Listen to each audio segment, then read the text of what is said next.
ہمیں جوائن کر رہے ہیں دفاعی تجزیہ کار میجر جنرل ریٹائرڈ زاہد محمود صاحب. جنرل صاحب السلام علیکم, بہت شکریہ پروگرام میں جوائن کرنے کے لیے. اور ہمیں جوائن کر رہے ہیں سینئر صحافی تجزیہ کار کامران یوسف صاحب who's been covering the entire process, جہاں پر مذاکرات کے بھی حوالے سے جو ہم نے اسٹیجز دیکھی. کامران صاحب السلام علیکم, بہت شکریہ آپ نے بھی جوائن کیا. زاہد صاحب آپ کی اجازت سے میں کامران صاحب سے گفتگو کا آغاز کرنا چاہوں گی بیکاز ہیز بین کورنگ, اور سوئٹزرلینڈ مذاکرات جو ٹیکنیکل ہمیں جو اس وقت ملاقات اور مذاکرات ہوتے ہوئے نظر آئے تھے کامران صاحب, سب کی انڈرسٹینڈنگ یہی تھی کہ معاملات اب بہت خوش اسلوبی کے ساتھ بہتری کی جانب رواں دواں نظر آ رہے ہیں. ہاؤیور جو جس قسم کی اب اس وقت اسکیلیشن اور جو موجودہ صورتحال دکھائی دے رہی ہے, کیا آپ سمجھا جائے کہ جو اسلام آباد ایم او یو تھا وہ it has become a thing of the past, قصہ پارینہ اسے سمجھا جائے, اور معاملات اس اتنے انٹینسیفائڈ کیوں نظر آ رہے ہیں اب؟ دیکھیں, جہاں تک اسلام آباد میمورینڈم آف انڈرسٹینڈنگ کی بات ہے تو ٹیکنیکلی آن پیپر تو آپ کہہ سکتے ہیں کہ وہ آن دا ورج آف کلیپس یا کلیپس ہو گیا ہے. But having said that I think دونوں طرف سے, نہ تو ایران نہ ہی امریکہ کی طرف سے ایکسپلسٹلی اس طریقے سے کہا نہیں گیا کہ ہم دوبارہ ٹاکس کی طرف واپس نہیں جا سکتے. ایک فریم ورک, ایک انڈرسٹینڈنگ آلریڈی موجود ہے, اور اگر تھرو میڈیٹرز یا خود ایران اور امریکہ کو ریئلائزیشن ہو تو اس کی طرف واپس جایا جا سکتا ہے. تو وائل ایٹ دا مومنٹ آپ کہہ سکتے ہیں کہ جو اسلام آباد ایم او یو ہے ان اے کرائسس سٹیج ہے, جیسے ایران کے فارن منسٹری کی ترجمان نے بھی کہا تھا, یا آپ کہہ سکتے ہیں کہ آئی سی یو میں ہے, بٹ کمپلیٹلی میرے خیال میں out of the picture at the moment نہیں ہے. اب یہ جو ایسکیلیشن ہے, آئی تھنک ایک لحاظ سے ایکسپیکٹیشن اس اعتبار سے خدشات تھے اس بات کے کہ باوجود اس کے کہ ایم او یو ہو گیا ہے, لیکن اتنا جلدی یہ چیزیں خاص کر کے ایکسپلوڈ ہوں گی, خاص کر کے ان ایشوز کے اوپر جن کے بارے میں اپیرنٹلی کہا جاتا کہ لو ہینگنگ فروٹ, یعنی کہ اصل ایشو تو ایون جنگ سے پہلے اسٹریٹ آف ہرمز کا تھا ہی نہیں, کے لیے نیوکلیر پروگرام تھا. اصل ایشو ایران کے لیے اس بات پر اعتبار کرنا جو ان کے اوپر سینکشنز ہیں وہ لفٹ ہوں گی یا نہیں ہوں گی. اسٹریٹ آف ہرمز تو یہ جنگ سے پہلے تو یہ نان ایشو تھا, اور اب یہ ایک بہت بڑا ایشو بن گیا. I think it's the biggest stumbling block in going forward. Right. جن صاحب جو وائس پریزیڈنٹ امریکہ کے J D Vance, I remember گزشتہ ماہ تک وہ اس بات کو بہت سیلیبریٹری انداز میں یہ بتا رہے تھے اور بہت ہی اس کو ویری ویری گڈ انہوں نے قرار دیا تھا. جو ایران کی جانب سے آپ کو یاد ہوگا نیگوسیشنز ہو رہی تھیں, اور جو نیوکلیئر انسپیکٹرز کے حوالے سے جو ایران نے ایکسس بھی اس کے لیے آمادگی کا اظہار کیا تھا.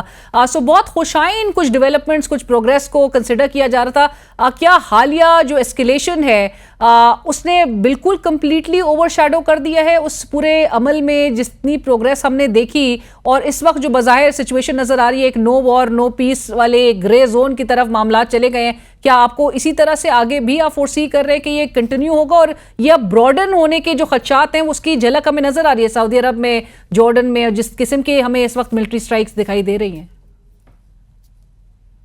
علینا, آپ نے بڑا کمپریہنسو چیزیں پوچھی ہیں. دیکھیں, پہلی بات تو آپ کامران سے بھی پوچھ رہی تھی کہ پہلے ہم نے دیکھتا یہ کہ یہ میڈیشن یا جو میمورینڈم آف انڈرسٹینڈنگ ہے یہ پیدا کن حالات میں ہوا, اور اس کی برتھ کیسے ہوئی. برتھ تب بھی ہوئی جب دونوں وارنگ فیکشنز جو ہے, دونوں پرنسپلز جو ہیں, وہ اس نتیجے پر پہنچے کہ military is not providing them the checkmate situation, اور انہیں ڈائلاگ کرنا ہوگا, اور آف کورس آف ریم کے لیے یہی ایگزٹ کارڈ اویلیبل تھا. اب بھی انٹیکٹ ہے, اس وقت فاگ ضرور ہے اسکیلیشن کی, لیکن انٹیکٹ ہے. اب کتنا عرصہ انٹیکٹ رہتا ہے that has to be seen, اور اس کو ڈکٹیٹ کرے گا اسپوائلر اسرائیل اور دونوں سائڈ کے ہارڈ لائنرز کہ آیا یہ واپس ٹیبل پہ جانا چاہتے ہیں کہ یہ نہیں جانا چاہتے. اور اگر جائیں گے نہیں تو آج نہیں تو کل انہوں نے اس ٹیبل کی طرف آنا تھا, اور اگر ٹیبل پہ نہیں آئیں گے تو پیچھے رہ جائے گا کیوس, کیونکہ جو امریکن ہسٹری ہے وہ کانفلکٹ زون سے ایگزٹ کر جانا, ان کے اوپر کوئی مورل ابلیگیشن یا وہ مورل پریشر نہیں لیتے کہ ایک وار کو لاجیکل کنکلوژن یا اینڈ تک پہنچائیں فار دا اسٹیبلٹی. سو جب یہ بڑی طاقتیں کہیں سے بھی نکلتی ہیں, آپ رشیا کا وڈرال دیکھ لیں افغانستان سے, امریکہ کا وڈرال دیکھ لیں افغانستان سے, عراق سے, ویتنام سے, یہ پیچھے کیاس چھوڑ کے گئی ہیں, یہ پیچھے بلینز آف ڈالرز کے اسلحہ چھوڑ جاتی ہیں, کانفلکٹ چھوڑ جاتی ہیں. برٹش امپائر ختم ہوئی تو آج تک ہم کشمیر کے وہ اس کیاس سے گزر رہے ہیں. تو this is not a new norm, کوئی نیو نارمل نہیں ہے, دس از نارمل تھنگ ایک جو ہوتی رہتی ہے, اس کا مجھے بہت خوف ہے. دیکھیں یہ چیزیں بڑھ رہی ہیں, بڑھ ضرور رہی ہیں. آپ نے خود اشارہ کیا ہوتیز انوالو ہو رہے ہیں, سعودی عربیہ انوالو ہو رہا ہے, اسٹریٹجک پیشنس جی سی سی کنٹریز کا کم ہوتا جا رہا ہے, قطر جو ہے وہ پروسیس سے باہر ہو رہا ہے, میڈیشن کے پروسیس سے, عمان کیچ 22 کی کنڈیشنز میں. تو جب یہ فرسٹریشنز بڑھتی ہے تو امیجیٹ ریلیف کے لیے بڑے ڈینجرس اسٹریٹجک ڈیسیژنز بھی لے لیے جاتے ہیں. آئی تھنک ایران اینڈ امریکہ both they are overplaying their hand. جی they both are overplaying their hand. اور پروبیبلی اگر ہم اس کو اس کانٹیکسٹ میں دیکھیں کہ یہ اسکیلیٹ ٹو ڈی اسکیلیٹ ہے تو پروبیبلی اگلے جو 72 آورز ہے دیز آر ویری کریٹیکل. اس میں یا تو یہ واپس ٹیبل پہ آ جائیں گے یا Aleena we are going towards the further chaos. Right. But Kamran صاحب یہ بتائیے گا کہ چونکہ میڈیٹرز کی جانب سے اس سوئٹزرلینڈ کے اس پورے نیگوسیشنز کے عمل کے بعد یہ بات سامنے آئی تھی کہ دونوں فریقین نے آمادگی کا اظہار کیا تھا ایک لائن آف کمیونیکیشن اسٹیبلش کرنے کے حوالے سے تاکہ انسیڈنٹس اور جو مس کمیونیکیشن ہے اس کو اوائڈ کیا جا سکے. اسی طرح سے ایک ڈی کانفلکشن سیل پر بھی بنانے پر سب نے اگریمنٹ کا اظہار کیا تھا. اس حوالے سے کیا پیش رفت تھی؟ اب بھی انگیج کیا جا رہا ہے کوئی نہ کوئی معاملات کو؟ وی نو دس فار اے فیکٹ کہ پاکستان ایز اے میڈیٹر اپنا رول پلے کر رہا ہے. سو آپ کو لگ رہا ہے کہ جس طرح جن صاحب بھی کہہ رہے ہیں اگلے 72 آورز تک معاملات بڑے کریٹیکل نظر آئیں گے؟ پھر دیکھیں بالکل آئی تھنک جو ہاٹ لائن تھی یہ جو کمیونیکیشن چینل تھا وہ اسٹریٹ آف ہرموز کے لیے تھا, جو ڈی کنفلکشن سیل تھا وہ لیبنان کے لیے تھا. تو اس وقت جو سارا فوکس ہے سرٹنلی آن اسٹریٹ آف ہرموز ہے. اور اگر کوئی وہ جو چینل اگر اسٹیبلش تھے بھی تو اس کا مطلب ہے کہ وہ اتنے مؤثر ثابت نہیں ہوئے, کیونکہ اس کا ایک جو پرپز تھا وہ یہی تھا کہ اسٹریٹ آف ہرموز میں کسی بھی طرح کی مس انڈرسٹینڈنگ نہ ہو اور مس انڈرسٹینڈنگ کے نتیجے میں کسی بھی ایک فریق کی طرف سے کوئی مس کیلکولیشن نہ ہو. لیکن ہم نے دیکھا ہے کہ یہاں پر مس کیلکولیشن بھی ہو رہی ہے, یہاں پر اوور پلے بھی کر رہی ہیں دونوں جو اس میں پارٹیز ہیں.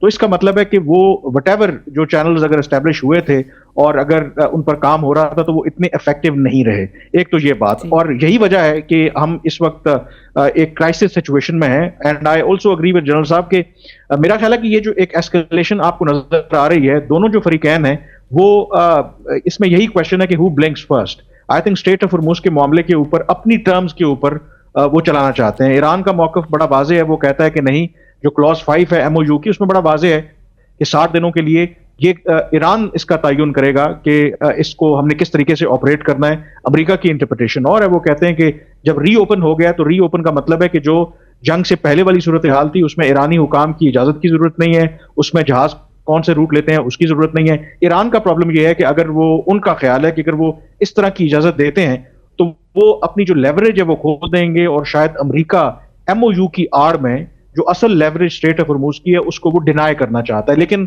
ایک انڈیپینڈنٹ ویو یہ بھی ہے کہ جو اسٹریٹ آف ہرموز ہے وہ جو واٹر وے ہے وہ تو اپنی جگہ پہ موجود ہے, اور ایرانی فورسز بھی اپنی جگہ پہ موجود ہے, نیوی بھی اپنی جگہ پہ موجود ہے. اگر 60 دنوں کے لیے اس کو ری اوپن کر دیا جاتا ہے بغیر کسی کنڈیشن کے, اور کل کوئی اس میں فردر ایسکیلیشن امریکہ کی طرف سے ہوتی بھی ہے یا امریکہ وائلیٹ بھی کرتا ہے تو ایران تو وہیں پہ موجود ہے, کل دوبارہ سے اس کو وہ کنٹرول کر سکتا ہے.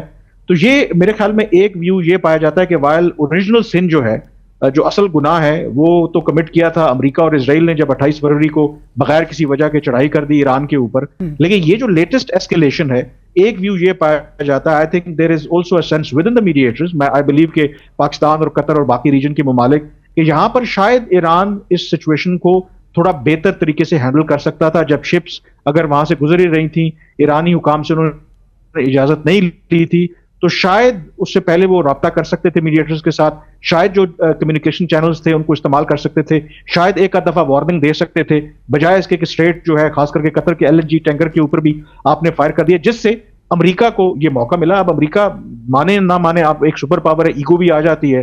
اگر ایک شپ پہ اٹیک ہوا تھا اور امریکہ اگر رسپونڈ نہ کرتا تو یو کین امیجن کہ اس سے جو بیک لیش آنا تھا امریکہ میں ڈومیسٹکلی اور انٹرنیشنلی. اور یہ میرے خیال میں اس وقت ایشو ہے, دونوں کا ایگو کا ایشو ہے. اصل میں بہت حد تک اس بات پہ ڈیپینڈ کرتا ہے کہ کیا میڈیٹرز اس بار کامیاب ہو پاتے ہیں کہ کلاس 5 کے حوالے سے کوئی ایسا مڈل وے ڈھونڈ لیں کہ جس سے دونوں اگری کر لیں فل اینڈ فائنل. اور اگر اسٹریٹ آف ہرموز پہ کوئی ایسا اگریمنٹ ہو جاتا ہے تو I think then we can again go back to the negotiating table. Right. اور کامران صاحب مجھے یہ بھی جو ابھی جنرل صاحب سے بھی میں بات کری تھی, حوثیز کے جانب سے جو سعودی عرب پر حملہ کیا گیا ہے, یہ اس پوری مڈل ایسٹ کی سچویشن کو کتنا آپ کے خیال میں یہ اٹیکس کمپلیکیٹ کر دیں گے؟ اب نہیں, بالکل بہت زیادہ کمپلیکیٹ کر دیں گے, کیونکہ سعودی عرب کا ابھی